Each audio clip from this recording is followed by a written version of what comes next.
and welcome to Adventures in Local Marketing, the marketing podcast for marketers who want to do good local SEO. So in the upcoming episodes, I'm going to be chatting with a smorgasbord of marketers who will each bring their unique insight into the local marketing landscape. So each one of our episodes is going to serve as a one-stop shop of our guest's chosen topic area. It's going to give you tips and tactics that you'll be able to dash off and implement straight away.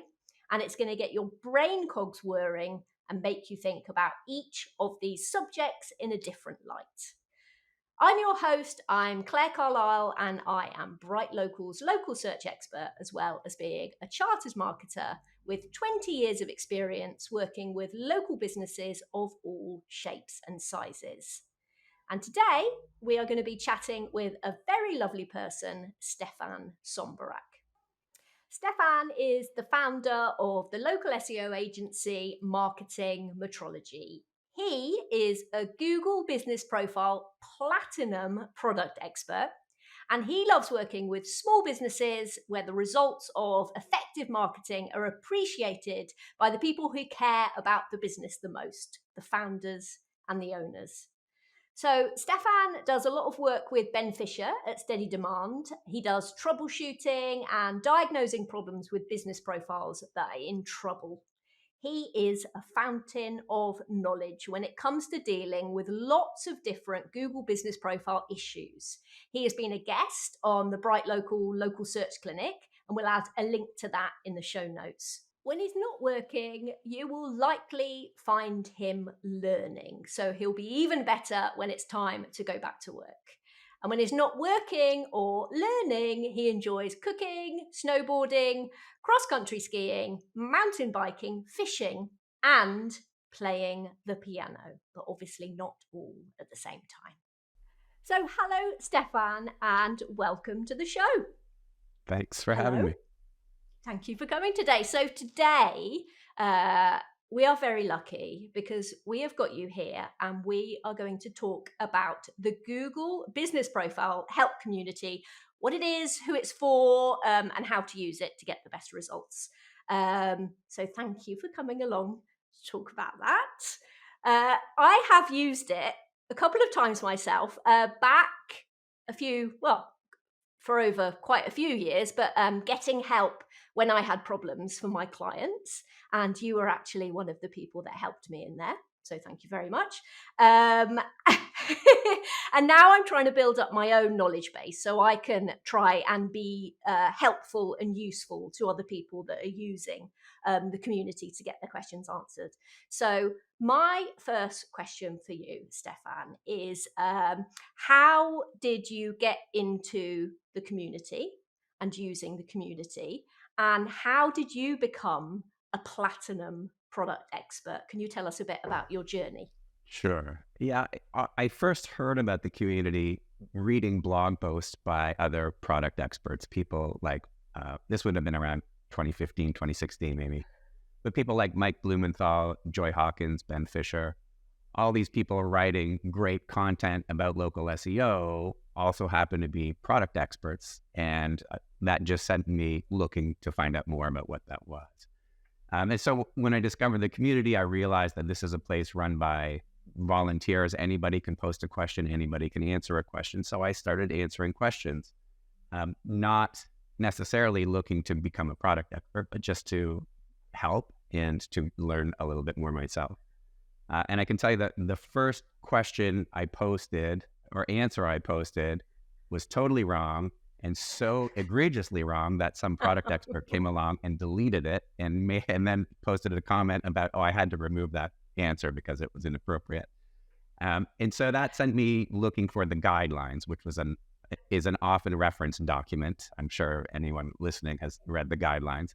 But that's where I started, is making a terrible mistake, going and reading the guidelines, and then realizing that the guidelines were also connected to this whole library of help documentation in the help center, and going through all of that. And so between reading all of those documents and tinkering with the few business profiles I had access to at the time, I just started building up a knowledge base and of my own, recording it all in a Google Doc and answering as many questions as I could.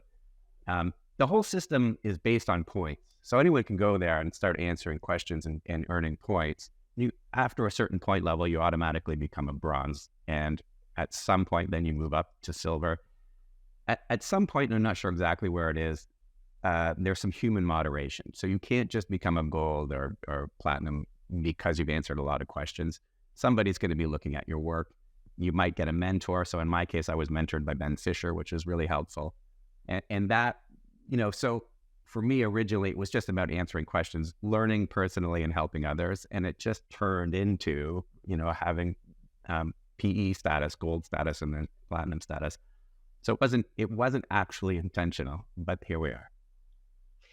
I love the fact that your first answer was really wrong, because that gives us hope. I'm not suggesting that you should go into the community and just say anything you want, but I think when we look to people who are very clever in the ways of Google Business Profile, we sort of see them as a bit perfect and that they know everything. So I really like the fact that you didn't know that thing. It still feels that way because, every once in a while I'll post an answer and then somebody else, there are some people with higher levels of status, Not the possible. diamond level. Who? They will jump in and say, oh, also consider this thing. And I was like, oh man, I should have thought of that myself. But, as much as it's a complicated platform, the business profile. I mean, to get into it is simple. To get into all the little details, the minutia, that's complicated. And so I get corrected all the time still today. It's a humbling experience for sure. It gives us all hope, and having that sort of element of humility is going to help anyone through life in general, I would say. Can you just tell us it's a long name, Google Business Profile Help Community actually is, and maybe what it isn't, and why business owners and marketers sort of need to know about it? Sure. It is a help forum. It is a community forum, and community implies that it's driven by volunteers. There are no Google employees posting answers in there. Occasionally, you'll get a Google employee posting a notification about, hey, we're doing this is a new feature, whatever. But for the most part, it's all volunteers. As I said earlier, anybody can post a question and anybody can answer the question. So it is really a place to go when you're looking for help. A lot of what's covered in the documentation, you'll hear regurgitated in the forum. Somebody's looking for help for a common issue. They couldn't find it in the documentation, and so they post a question and somebody comes along and answers it. And that answer is coming straight out of the documentation. And there's lots of that. It's a great resource for that, because going to Google support to answer a common question is a pretty inefficient way to do it. They might not understand your question and send you in circles, or they might take a week to get back to you. Whereas in the forum, sometimes you can get an answer in a couple of hours. So it's great for those standard situations or those common situations. But it's also sort of a secondary support channel. If you have an issue that the support team can't handle, and that definitely arises, when the support team has sort of gone to the end of their process and not offered you any relief or a solution, the community is where you go next. You can take your problem there, describe it in detail, provide the case ID and say, hey, this is what I've tried to do with support, but they haven't helped. And product experts designated by Google can help and can potentially, if it comes to it, escalate that case to the support team. So it's another way of getting a second set of eyes on a problem that the support team, the standard support channel, didn't help you with. So I think for me, that's what I see, where I see the real value is when you get stuck and the support team doesn't help, the community can provide solutions. So it's really useful that way. That said, what it isn't, I would say, is a shortcut. If you go to the community and you have one of these more complex problems, the general expectation is that you've already tried support. So if you don't have a case ID, there's a good chance somebody's going to tell you to go to the support team and get a case ID. At least try the support team, and then come back and with your case ID and try again. So there's that element of about it not being a shortcut, but at the same time, it's slow. When somebody escalates a case, don't expect fast results. At very least, it's going to take a week. Sometimes it takes 2 to 4 to 6. It's not a fast way to get things done, but it is a way to solve problems that the support team can't handle. I love that summation there, because I feel that what is missing in the process is some sort of user flow for people to really understand what boxes they should be ticking, or what should be the path. They start off, I've got a problem. So what's the next thing that I should do with that problem? And I think what's missing is an actual sort of solid understanding of what the flow should be between using the help articles, then dipping into like the community to see if it's been answered already, then going to GMB help, then getting the case ID. But before all that, it's actually understanding the guidelines and making sure, doing the actual work as a business owner or a marketer to make sure that you're not the one that's causing the problem by not being in line with the guidelines. Why do you think that Google has created this product expert program, which I believe runs through all of Google's products, not just Google Business Profile? But what's the deal? Why did they do that? Yeah, you're right. It does, as far as I know, it exists for all the platforms. That maybe not all, but a lot well outside of the Google Business Profiles. And as far as I see it, it gives Google competent, free tech support for users. So, earlier I mentioned sort of the 2 use cases for the community. There's the simple things that you just can't find an answer for, and you get a quick answer, or those unique cases that support can help with, and somebody in the community can escalate it for you. But in either case, in the first case, the simple stuff, taking that to the support team is inefficient. The support team would be totally overwhelmed with these simple requests. They would take days to respond, whereas the community can usually provide an answer in the same day, even a couple hours. And so it really alleviates the load from the support team. And at the same time, I think for the more complicated cases, the support team might not always have an answer when it's a unique fringe case, an edge case, and that certainly happens.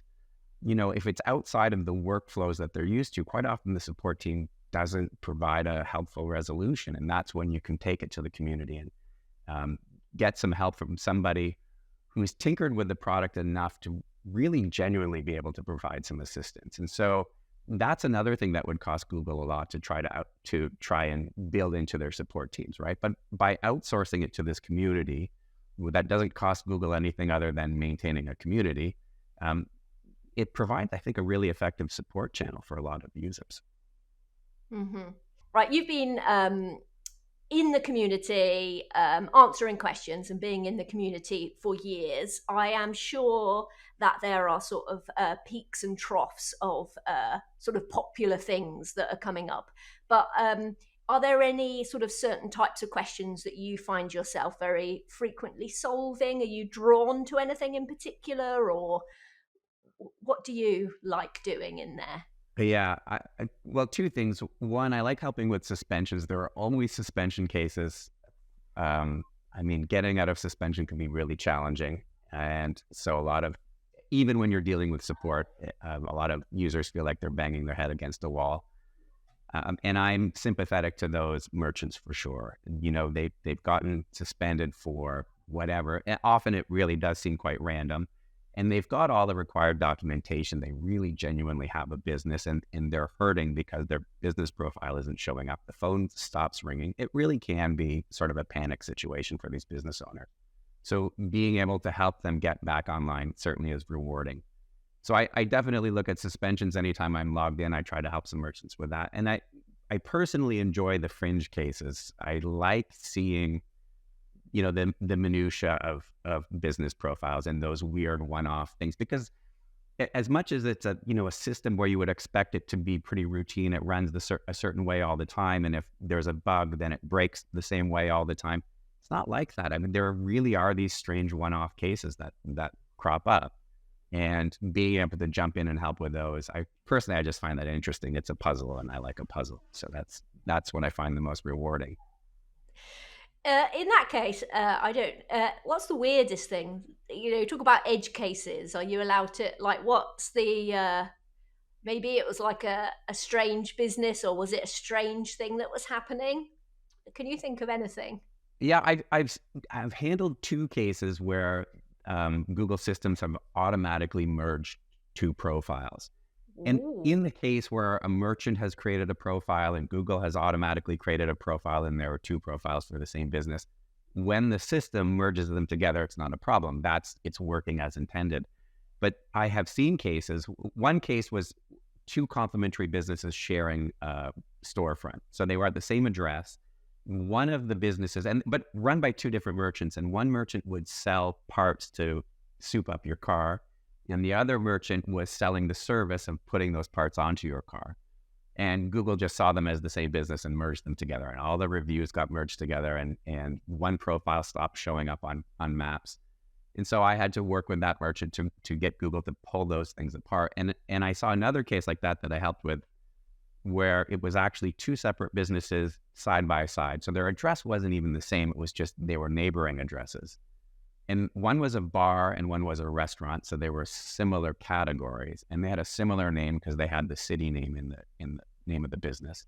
And Google merged them together. But in that case, the restaurateur lost his business profile because it got swallowed up by the bar's business profile, which, as a merchant, that would be a nightmare, that to get your profile eaten up that way. It's way more complicated than a suspension because there's a clear-cut path to getting that fixed. But these merges where two different entities get merged together is a real nightmare. So if you can help with one of those, it sure is rewarding. So it's possible to unmerge a mistaken merge? Only manually. And so that's, a great example of where the community comes in handy. You take that to the support team, and that's so far outside of any of their typical support channels or workflows. They don't know what to do with it. And so you're not going to get a helpful resolution from the support team. But if you take that case ID to the community and an interested product expert picks it up, they can escalate it. And in both of these cases, we were able to get a resolution, but it was literally a manual process of identifying which reviews belong to which business and putting them back in the right place and splitting the profiles. It's a big job. Okay, well, I've got a thread to pass on to you when we finished. Okay. That's just happened. Oh, well done, Stefan. Stefan's going to save the day for everybody.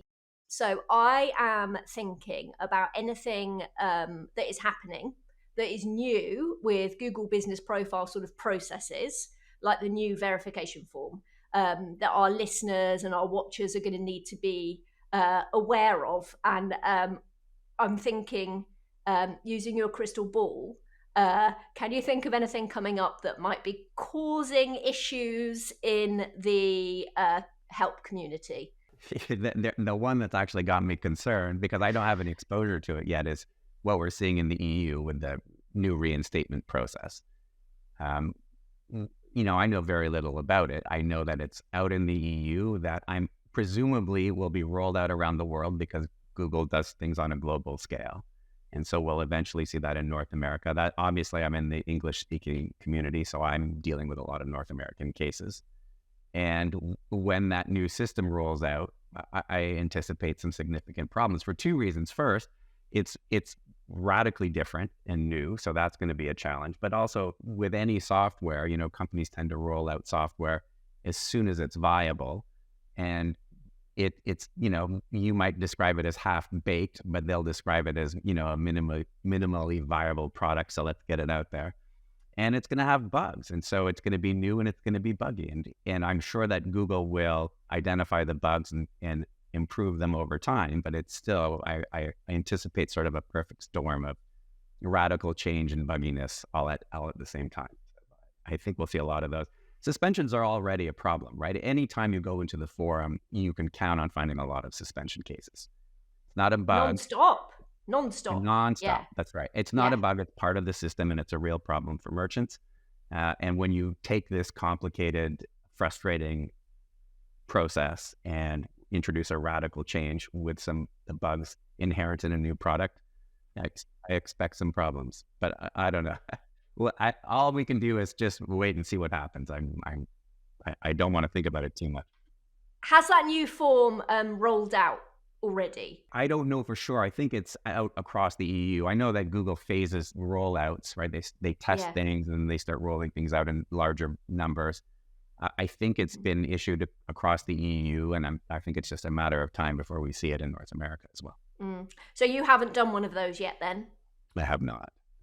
Is there something, this is a part that we like to give our lovely guests the chance to have a little mini rant. Normally they end up sending the thing that they particularly dislike, some sort of maybe concept. It might be language, it might be something about like the industry in which we work that they want to consign over into room 404. So basically the oubliette of doom, the place where things go to get forgotten so we don't have to hear them anymore. Words like synergy, it's that type of thing.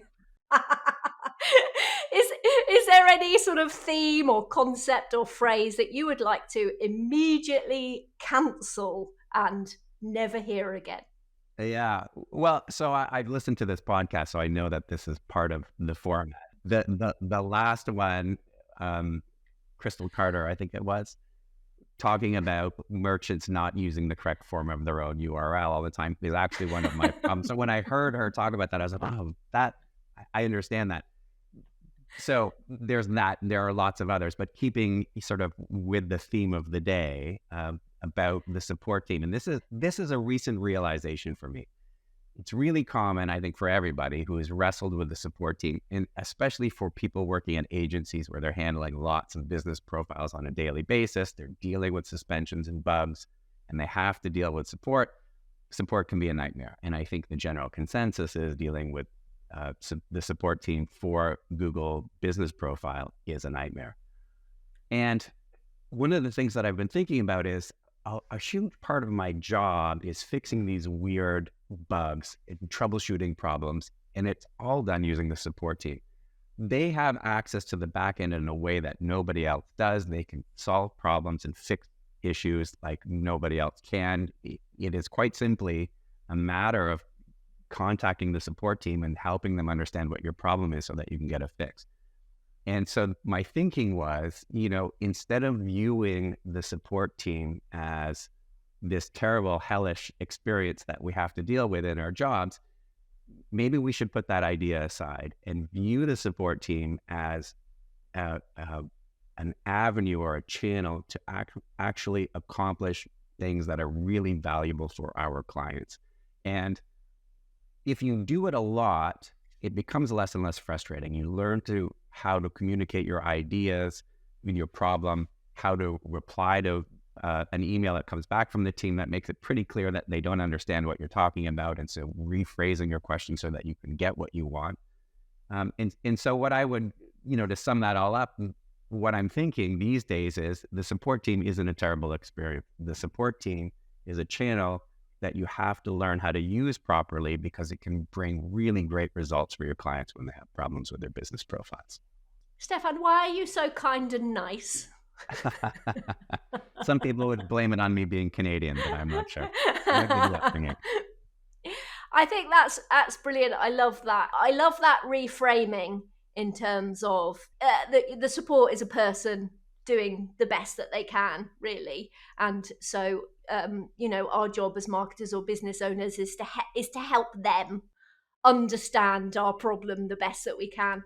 I would love to see all those secret buttons that they've got and the access that they have to like what we'd imagine being the back end of Google Business Profile. How all the stuff feeds in, what triggers this, because some of the things that I think about is like, well, what category or subcategory is triggering that functionality, or why is that appearing there? What's the lever? What is the trigger? I would love to be let loose inside that CMS and see what all the buttons are. I think that's my fantasy. A lot of moving parts for sure, and all inside a black box, so it's pretty frustrating. Yeah. We'd be walking around like this, pressing all the buttons. I think that one of the things that people often wonder about product experts is what sort of secret insider knowledge do you get? Because we know that when you go on these product expert summits, you're just hanging out with John Mueller and whoever it is and dancing the can and sharing an ice cream or something. Sure. What sort of secret things do you know about? Yeah. So I'll start by saying when you become a product expert at a certain level, you sign an NDA because there is a bit of disclosure, but it's probably not what everybody's hoping it is. Google does not talk about their ranking algorithms to anybody, right? And so your Google business profile product experts don't know anything more about rankings than anybody else. We do get exposure to what's coming down the pipe quite often, and we can sometimes get access to those new features in a beta sort of phase so we can test it. But I think the reason for that is the product experts also are people who are dealing with lots of business profiles every day. So we have real world experience that the Google team just can't possibly have. And so there's a feedback loop there where we get shown their ideas. Hey, this is what we're going to come up with. And if we say, hey, maybe you should have a button to cancel it or whatever, these simple little ideas, those ideas get incorporated. So I think, we get shown these things before they're released to the public, but quite often I think it's valuable for everybody because we have an idea of what's happening, but we can help refine what that new feature is before it shows up. And so the feedback I think is valuable for their team and just for us, knowing what's coming down the pipe is, obviously a nice advantage.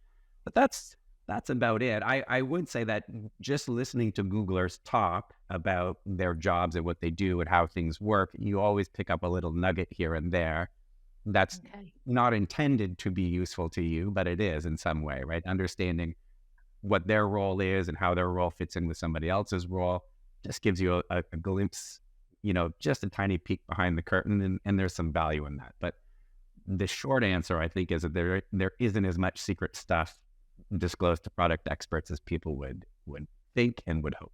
So on the back of that, are there separate, so there's different product experts for different Google products.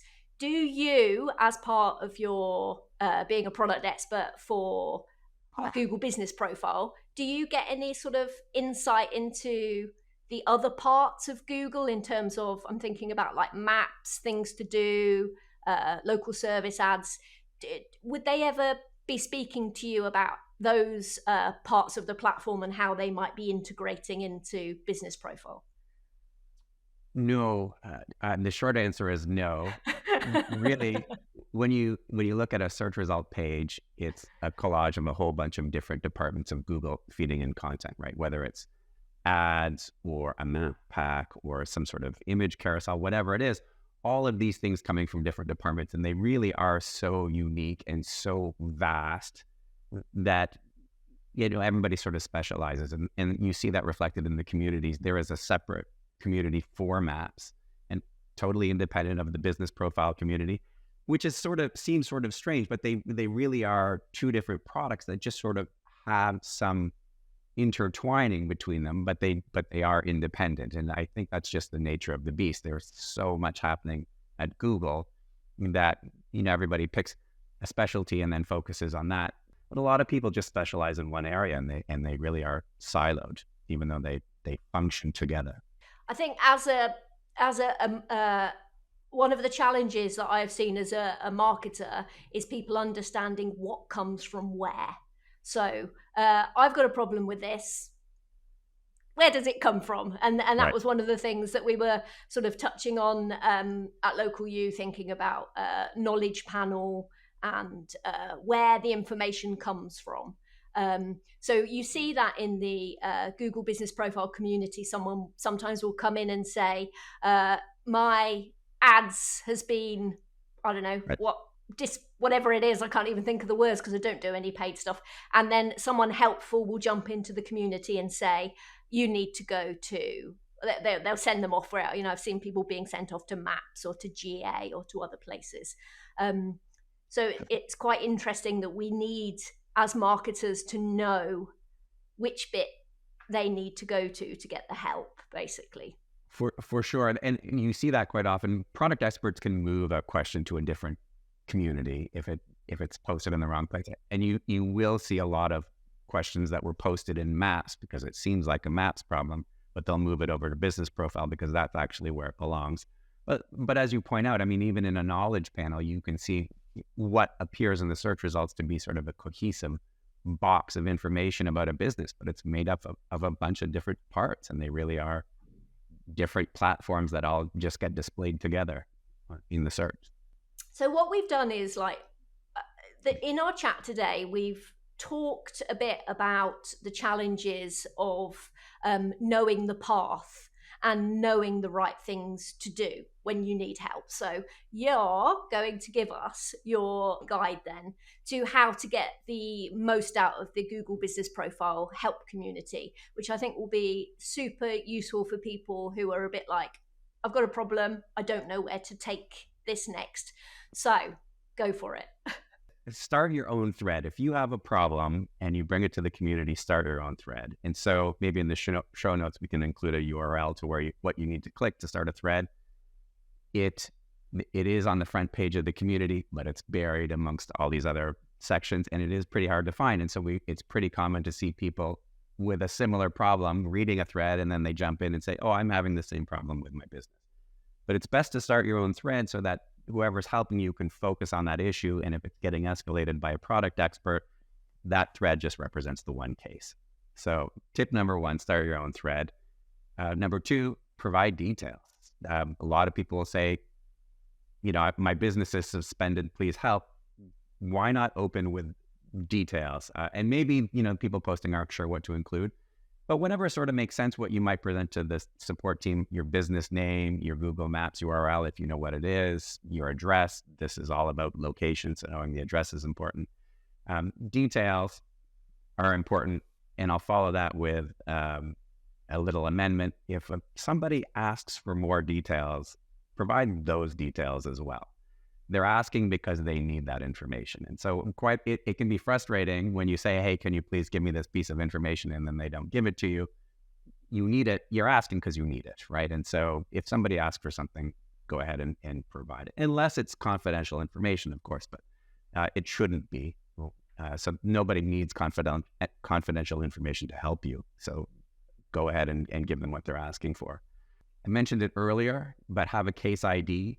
If you don't, you're often going to be told to go talk to support, and they should be able to help you, because often they can. But if they can't, having the case ID at least proves that you've tried. And that's going to be important for somebody to be able to pick it up and escalate it. If it gets escalated without a case ID, the product expert who escalated it for you will be told to go back and tell you to get a case ID. So start with that as well. Be polite. The community is volunteers. And I understand, a lot of merchants come to the forum and they're frustrated, and they've been dealing with a support team. They've not been getting any answers or getting any help. And they start writing in all caps, and they start using foul language. They're frustrated, which I understand, but people who are helping you there are volunteers who are just trying to help. So you're not going to get much help if you're not friendly to those people. So be polite, because it's going to get you a lot more mileage than expressing your anger. I understand that you're frustrated, but it's not going to help. I've got one last question for you, and I feel like I know the answer, but do you think that spending time in the community will make you a better local SEO, if that's what you're doing? Yeah, I would want to draw a careful distinction. Understanding Google Business Profiles is an important part of local SEO, but it's not the entirety of local SEO. So you still need to understand those elements of good content and good website structure and whatever else goes. That's not part of the business profile. That's part of SEO. But a business profile is a critical piece for sure. Everybody who's in local knows that. And spending time in the community forum really gives you exposure to a lot of different problems. So if you're a merchant, you've got one business profile, it's probably not all that helpful. And it's a great place to go if you have an issue, but paying attention to the community is probably not going to be useful because a lot of the stuff that comes up there isn't going to have any impact, or you might not need it for the context of your own business's profile. But if you're a marketer, it's a great place to see what trends are, what bugs are popping up, because bugs pop up all the time. They seem to surface in the community pretty quickly. So you can, if you've got some clients who seem to have a bug, going to the community is a great place to find out if it is in fact a bug. You can look for trending issues and you'll find them there pretty quickly. And you'll find out about common problems and answers to a lot of your questions. So for the individual merchant, it probably isn't all that valuable. For an agency worker, it's a great resource for learning the ins and outs and the minutiae of business profiles, for sure. Kudos to you, Stefan, for that little reminder that being a local SEO doesn't mean that you just do Google Business Profile. Because when people ask me, what is local SEO? I say, like SEO, you have to do all the things that SEOs do, but with added stuff as well, with an extra algorithm. Okay? All the so things, yeah. Local SEOs aren't just people that poodle around in Google Business Profile. They're tech SEOs, they're content makers, they're all sorts of things. So big up the local SEOs and the local marketers. So I think that very sadly today and our chat is drawing to a close. Although I could ask you questions all day, I think we should do more questions another day. I don't understand how anyone couldn't listen to this podcast and want to not find out more about the Google Business Profile community. So what's the best thing for people to do if they want to learn more, read more, do more? What should they be doing? I would say it's an interesting niche, right? It's pretty busy. There are some resources. BrightLocal certainly has a lot of great content for local. It's within the niche. There are some big voices, right? So there's a lot of content coming out from Whitespark, people like Darren Shaw, people like Joey Hawkins, Colin Nielsen.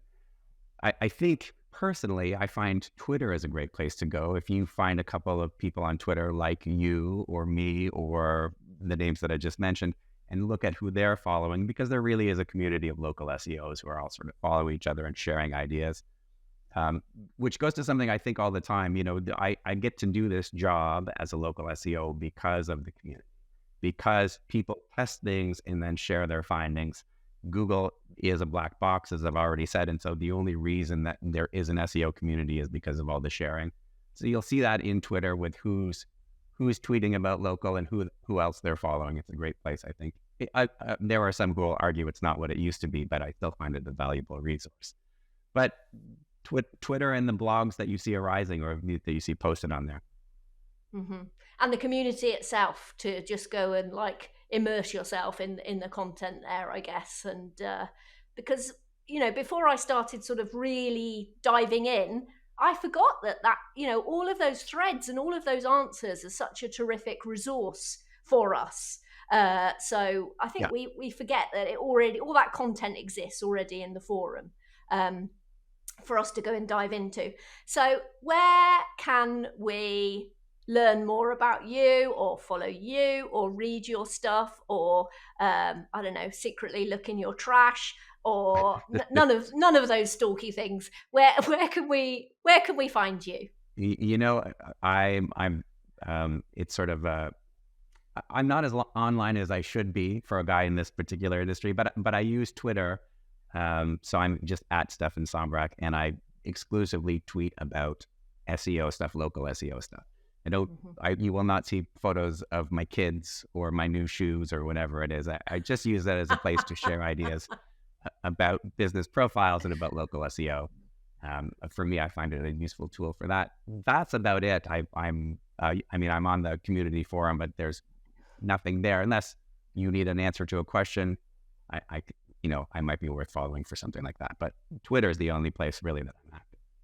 Finally, I just need to say a really big thank you to you for coming along today and for sharing your wisdom and being nice. Thank you, Stefan. Well, thanks for having me. It's been a treat. Hopefully we'll have you back one day. I just need to remind all of our listeners and watchers to subscribe to the podcast if you haven't already, because then you will be the person that will know when we drop a new episode and that comes up. If you have enjoyed listening and watching Adventures in Local Marketing, then I do urge you to please leave a review on your podcast platform of choice, whatever that is. Maybe share a podcast with a friend, sit there, listen to it, have a cup of tea and a biscuit. That's a nice thing to do.